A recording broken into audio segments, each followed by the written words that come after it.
Hey there, welcome back to channel, and today in this video I like to share you guys how to create a Samsung account in just 1 minute. I am Shadat from SHADAT'S DAYOUT. So guys, start the video. At first go to setting, then click Samsung account.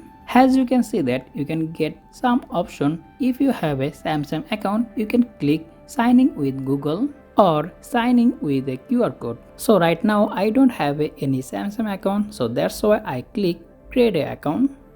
Then give all the permission and click agree. Then put here your email address, password, date of birth, first name and last name. Next click create account.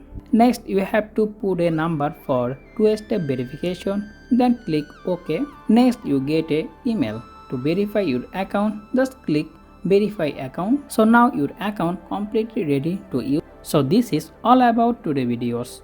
If you found this video helpful, don't forget hit the like button and subscribe my channel for more content like this as always. Thanks for watching and I will catch you in the next one. Take care. Allah Hafiz.